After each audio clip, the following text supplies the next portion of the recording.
Hi, this is Professor Gavor, and I want to cover Chapter 2 of Information Systems and Strategy from the Wallace book. We'd like to cover the five forces, which were something that Michael Porter developed, some other factors, talking about the value chain, business strategy, and the application of IS in nonprofit and government strategy as well. And also a little bit of the role of IS. Baidu is a Chinese search engine. They've been kind of focused only on the Chinese marketplace with Chinese language and speakers, and in that, probably the largest internet user base in the world, country-wise, capturing that market and serving that market. They figure if they could do that, they would be able to later compete with Google and Microsoft in the rest of the world. And they're protecting their turf also from Google, who has tried to infiltrate their market. When we talk about, there's ways of looking at the use of information systems and integrated with strategy. The strategy could rely on IS. Probably at first Amazon did exactly that. They made an online bookstore. No one had that. They had to create that. And they did it. The only face of the company was, in fact, their website and information systems. They took advantage of the burgeoning internet and basically became the most successful, if not the first and most successful, internet store. It can help transform industries. As we'll talk about later and touched upon in the first lecture, there is something called shared services, which we'll have a discussion on later. And that has all been enabled by information systems.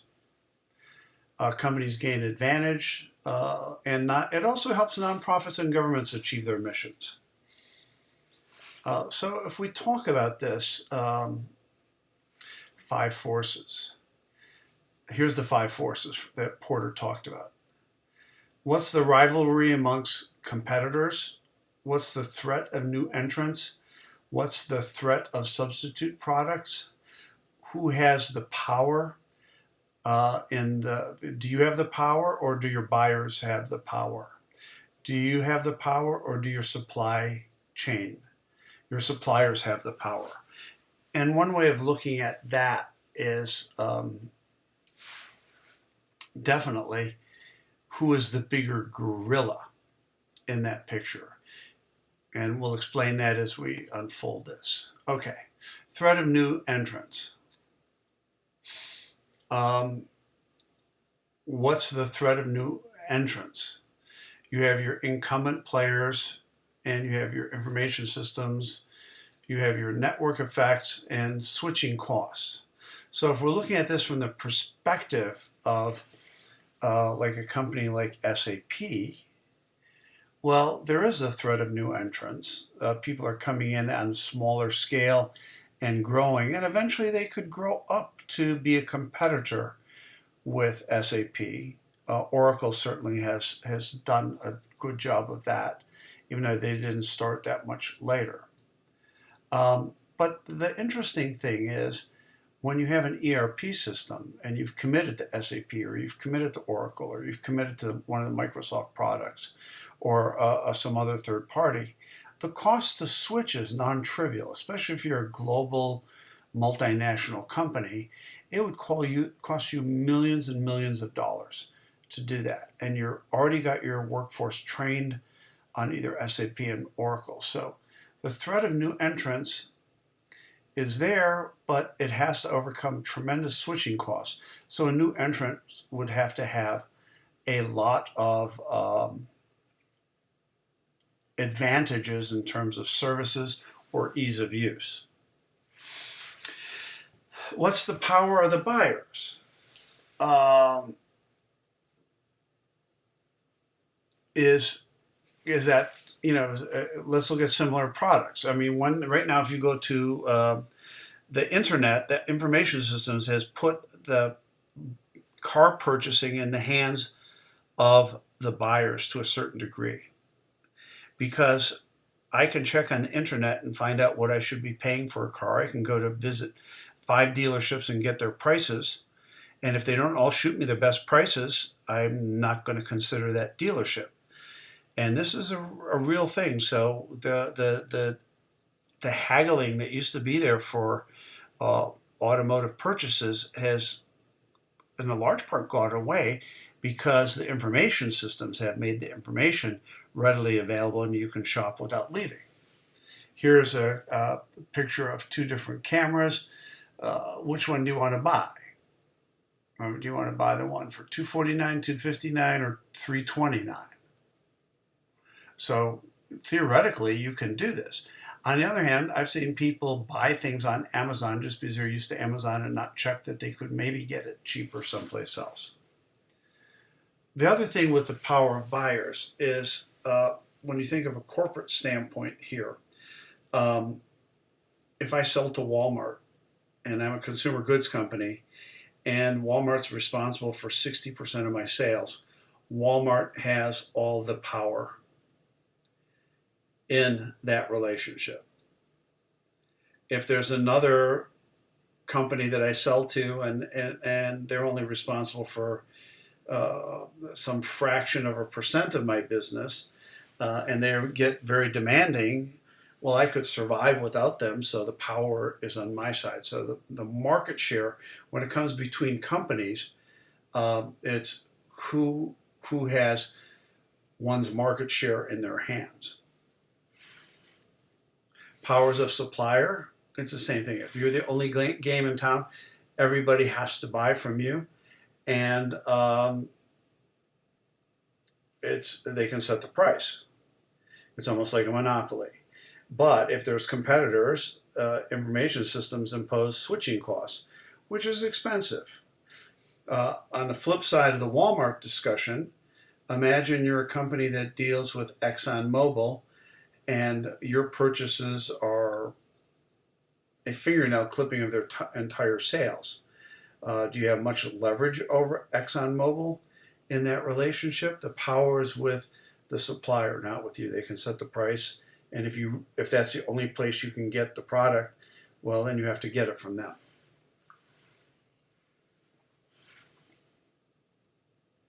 Threat of substitutes. Well, certainly if I can use something else. I mean, I might like an Apple computer, but there is a substitute, a Windows-based computer. And if Apple charges so much for their computers that the Windows-based computer all of a sudden looks advantageous, I may switch. And when it comes to IT services, you look at who can do what. All third-party providers of functionality and apps will claim that they can work with SAP and Oracle and other enterprise resource planning systems, but it's up to your IT, your information systems department to help you decide, is it really compatible? Because saying it's compatible doesn't necessarily mean that it is. Rivalry amongst competitors. Well, you can make offerings and you can do price cuts to gain market share, but there's generally slow growth in the ERP industry. So, and in some industries, if we look at it in general, because I'm really talking about kind of this Porter's 5 forces in terms of IT and in terms of business in general, some are the auto industry there's a strong rivalry amongst competitors. In cell phones, there's a rivalry right now between 2 competitors,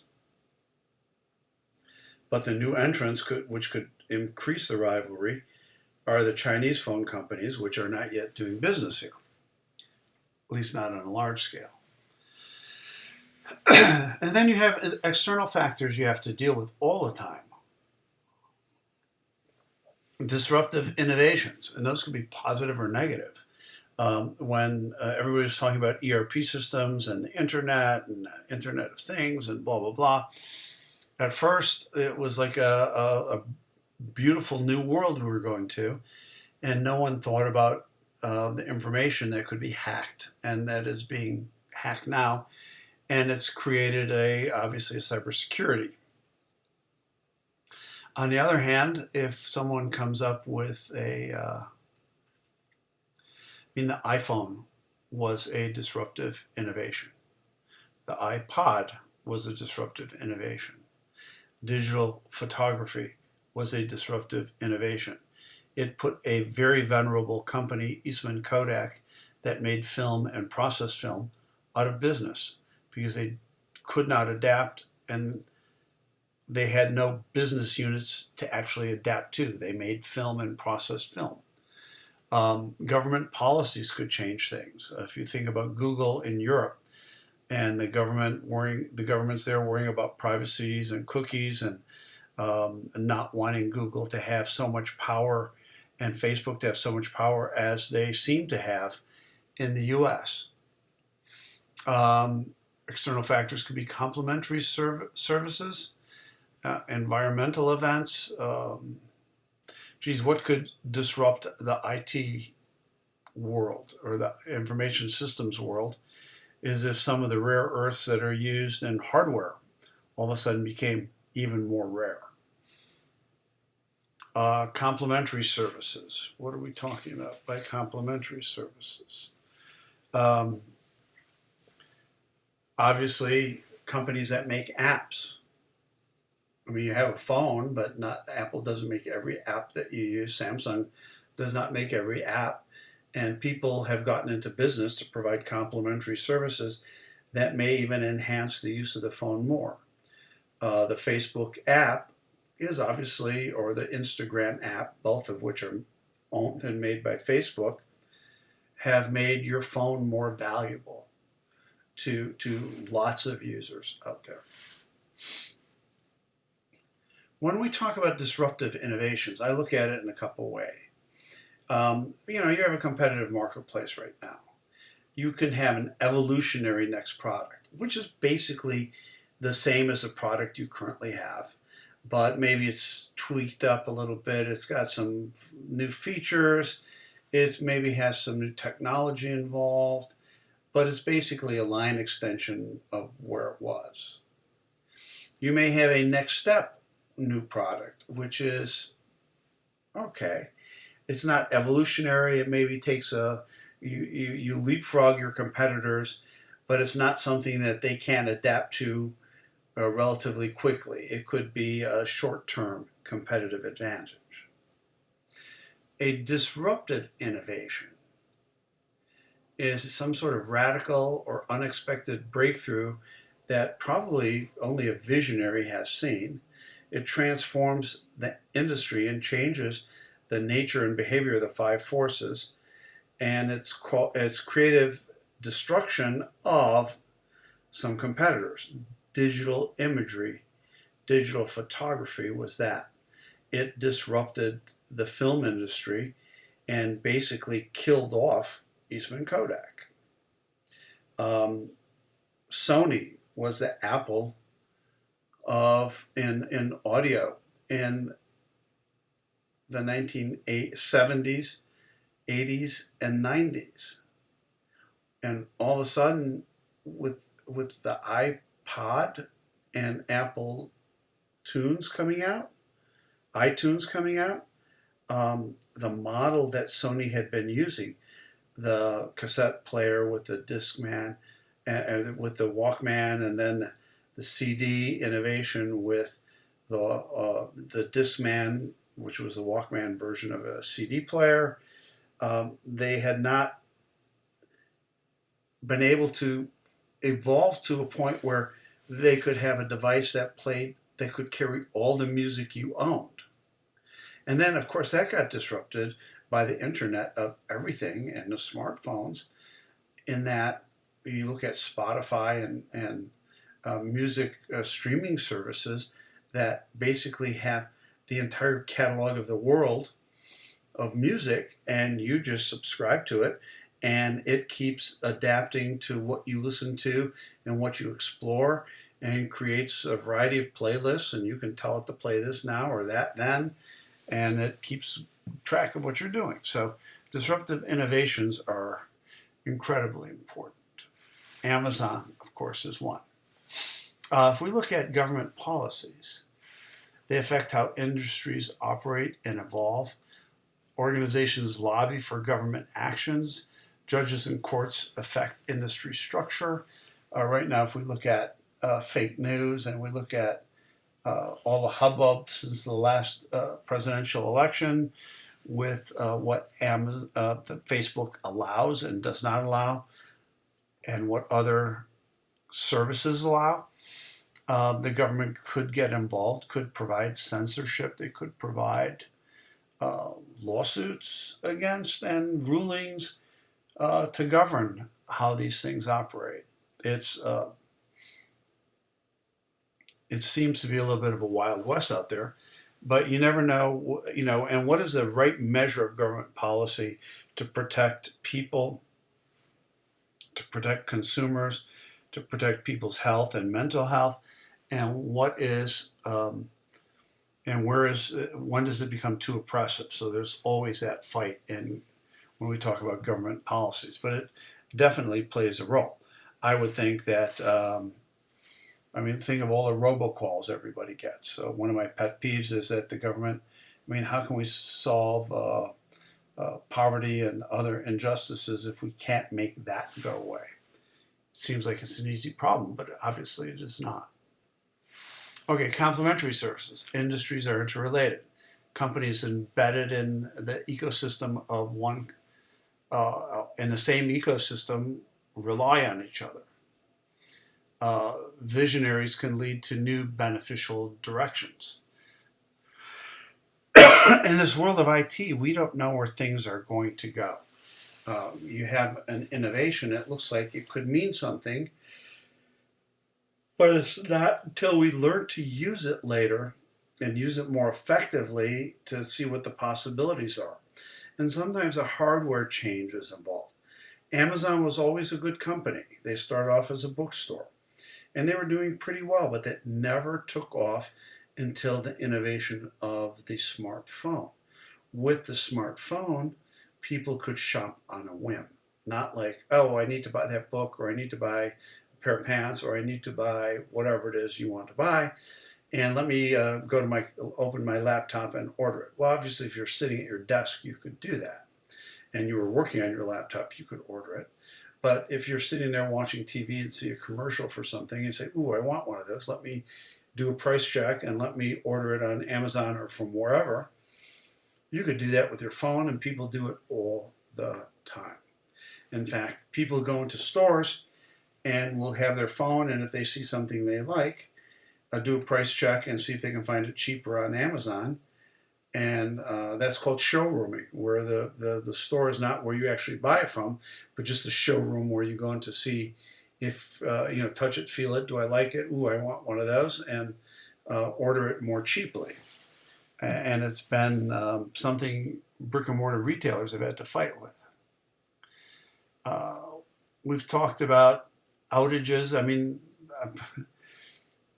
Has anybody's internet ever gone out? Of course, everybody's internet goes out with high probability the night before papers do. But really, the internet does not go out that long. What if we had a service disruption of, on a large scale over a period of days, like the big blackouts they had on the East Coast a couple of years ago? Energy costs could go up. People might worry about emissions, the amount of heat given off by server farms where all our data is kept. We used to hear about that. You don't hear about it anymore. I'm sure they're not operating more efficiently, but it's a necessity of doing business. What if there's cyber terrorism? What if there's cyber ransom, where people come in and take your data and basically encode it and not give you the key to uncode it until you pay a certain amount of money. These are all weird factors. Okay. So when we talk about the value chain, and this is another Porter innovation, so I think this author likes Porter a lot, Porter being a Harvard professor of strategy. Any company does this. They bring in raw materials, they make the product or service, they market the product or service, they deliver the product or service, they provide customer support. That's the main activity of any business or any organization, even a nonprofit. The supporting activities are procurement, technology support, human resources, and administration and management. And this technology support, the information systems that are provided, can enable all of these to work better. As you saw in the diagram that I talked about, information flowing in one direction, product and services flowing in the other direction. It used to be where the lag was in the information transfer. Now the information transfer is almost instantaneous, and all of these functions can be enhanced by good information support, information system support, technology support, as well as can procurement, human resources, and administration and management. From my desk, from my phone, I could operate things that I couldn't have operated. I mean, I could have run an expansive business more effectively today than I could have in 20 years ago. I can be much more nimble because of having information available. At the same token, it has to be the right information. Bad information flows just as freely and just as fast as good information. So this is the value chain that all companies have to worry about. And mostly when you're talking about running an information system support in a company or running that part of the activity in a company, you're focusing on this primarily because that's what brings in the money. And then you want to also enable these people to do their jobs. So the extended value chain, it goes outside of your company. Here's these 5 parts of the value chain, but it goes to everybody that buys your product or service, and it goes to all the suppliers external to your company that provide raw and packing materials or the raw information ingredients that you use to make your products and service. So it includes suppliers and customers, and if you're looking at trying to gain some sort of competitive advantage, you might want to look at this extended view to find out how you service buyers better than your competitors and how you engage and endear your suppliers to you in a way no one else does. When it comes to buyers, I mean, what Amazon did was went and said, hey, listen, you can order from us anytime, and oftentimes we'll be providing it to you cheaper. Before you had to wait a day or two or shipping time to get your product, but it was worth it for most people if they didn't have to have it right then and there. And in the interim, Amazon has gotten very good at reducing that delivery time to now they're talking about getting into the grocery business and having your groceries in 2 hours. So if I decided, hey, Alexa, I need some peanut butter and I need some yogurt and some bananas and rice cakes and a couple steaks, blah, blah, blah, they could deliver that to me in 2 hours. And it would easily take me, I have a grocery store really close to my house, but it would take me, by the time I decide to go and get in a car, go over there, pick everything, bring it home, it could take an hour. And because I'm wandering around the store and I might buy other stuff. But again, when you're on the web on Amazon, they're reminding you of all the other stuff you could buy to enhance the stuff that you already bought. Benchmarking is important in this value chain, to find out how other people did it and do it. Now, your competitors are not going to really tell you how they did it. You can't call them and ask them. But there are people in like industries that you may call. So if I was selling toothpaste and, I'm not going to go to if I was at Colgate-Palmolive, I'm not going to go to Procter & Gamble and try to benchmark them outright. I mean, I'm going to read the magazines about them and I can benchmark them that way. But I might say, listen, there's other companies, Coca-Cola, I don't compete with them, and they do some pretty cool stuff. I could find out what they do for delivery or order management or order processing or this, that, and the other thing. And companies that are not competitors of you might be more than willing to share their best practices with you if you're willing to share your best practices with them. On the other hand, I've seen many occasions when, gee whiz, we heard our major competitor is opening a new factory. I'd sure love to get a tour of that place. Well, next thing you know, the Society of Manufacturing Engineers or Industrial Engineers or Quality Management or Logistics Association of this, that, and the other thing, the local chapter says, hey, listen, the new XYZ plant is opening, and they're so proud of it. They're offering, our next meeting is going to be there. We're going to get a tour of the place and have dinner, our monthly dinner meeting. Well, I'm a member of that society. I could just sign in to go. They might not like that their main competitor is touring their facility, and they may have signed someone to walk next to me to see if they can glean what I'm thinking. But it's a fair way to do benchmarking. And plus, if they don't offer a tour, people publish articles in trade magazines all the time. So if we're talking about information technology benchmarks, spending versus industries by region is something you might want to look at. Managers can use benchmarks to look at the extended value chain.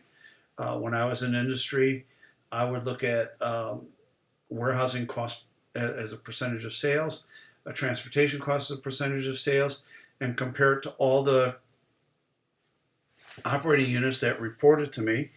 And we would find out why is someone, who's best in class, what makes their management of that best in class, and is there something that we can then standardize and make into a business process that we can apply everywhere. And in fact, that was even a more meaningful activity until the advent of ERP systems, when it was actually a very formal activity in the implementation of ERP systems. So you can look at IT spending, software publishing, and internet. It's 8.1% of sales, I'm guessing, is their IT spend. Banking and finance, 6.6. Education, 4.7. Media and entertainment, 4.6. Pharmaceuticals, 3.3. And as you see, the less the industry is selling an IT-based product, that's probably the smaller the cost. Transportation is 2.8%, even though transportation and manufacturing are so dependent on IT now. But it's a smaller proportion of their cost because their product sells probably, the other investments and cost so much. Pharmaceuticals, their sales are huge based on their drugs, and IT is a smaller percentage of the spend. Energy, probably, it seems to be the least. Retail and wholesale, 1.5. I imagine Amazon helped disrupt that industry by increasing that number. Okay, competitive strategies. Do you want to be the low-cost leader? Do you want to be the one that does the product differentiation? Or do you want to have a focused strategy? Well, this is what Panasonic used to be to Sony. Sony would come out with something new, and Panasonic would come out with a copycat version of it with a lower price later. So Sony was always the innovator, and they would charge a premium for that. And if you're willing to wait and not need to have it maybe in the first 6 months or year, Panasonic would duplicate it, and you could buy it for cheaper. You want to automate and streamline business processes as much as possible. You want to reduce your operating expenses, and you're managing based on efficiencies.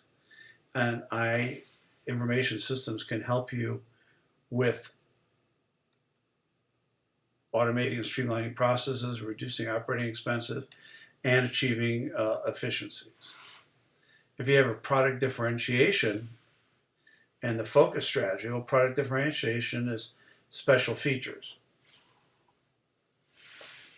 The Honda Civic and the Toyota Corolla are basically the same car. They're made by two different companies, but all their dimensions and accelerations, engine size, colors, functionality, features, everything are very, very similar. They have a different design. I mean, people tend to think of the Civic as a little bit more sporty, and the Corolla is the car your great aunt drives. But I think that's more image and heritage than it is actually differentiation. A focus strategy might differentiate you for the market niche. I mean, what is Honda looking for? I'm not sure how Honda looks, but I know that when I think Toyota, I think of high reliability, low maintenance cost, and durability. The car will last a long time. That's why I buy Toyotas, actually. So if we look at IS in strategy, the strategy is to automate, support back office, and streamline processes. That's what you want to do from a low-cost standpoint. And you're not investing new. But if you want to innovate, if you want differentiation in your IT product, you have to come up with those innovations and new product offerings and do a lot of investment there. So a lot of times if I'm working in a company and I'm looking at who to buy something from, if I'm looking for the latest bells and whistles, I might be looking for the innovator and the differentiator. If I'm looking for a good solid product, an IT product, I might look at the low cost one and look for someone that's got a well-oiled machine that does the basics very well, but it's not very innovative. It gets the basic job done without any frills or bells and whistles. I mean, that's one way to look at it. On the other hand, within a company, there's an IT budget every year, and IT is always looking to do this, always looking for more automation, support more back office, this shared service activity that I've talked about, streamline operations as much as they can, which means probably reduce headcount. And the innovative things that you want to do are more costly and almost have to follow a budget process like a capital expenditure does. So those innovations are not cheap, as I said, and even in a company when you're trying to improve your own systems or add new functionality that will make you more competitive and perceived more innovative to your customers than your competitors, they treat it like a capital budget, almost like I'm building a new factory or a new warehouse. So run, grow, transform. That's kind of what you want to do, right? I want to run my business. That's 66% of IT expense. 19% can be used to grow the business and 15% to transform the business model. These are rules of thumb. I would imagine the 66% of the IT spend is based on your day-to-day operations. If you want to grow your business, and you want to have some IT functionality to do that, that would be maybe about 19-20% of your spend. And if you're really looking to transform your business model, like we want to have one planning group in Geneva to run all global operations, that's going to be 15% of your spend. And again, those are like those capital projects that we talked about. Nonprofit organizations, well, what's the difference? It's a classification where a nonprofit organization still has to be profitable in the sense that they have to bring in more money than they spend. If they keep spending more money than they bring in, they will go out of business, just like a regular business. But their goal is not shareholder value. Their goal is their mission more than it is their shareholder value. But operating effectively, efficiently, and doing things well is something that a nonprofit needs to focus on just as much as a for-profit company.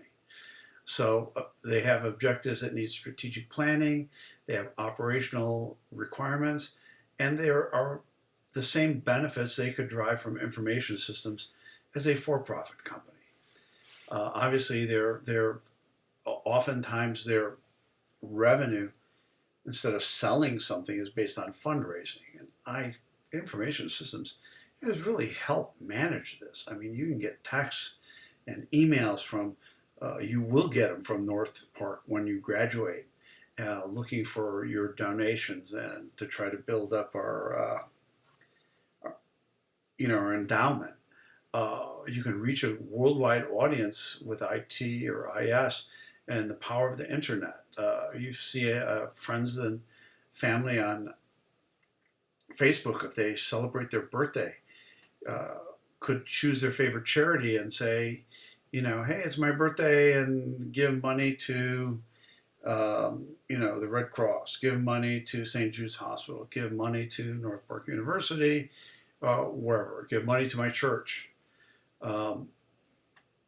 You can learn about the preferences and motivations of the people.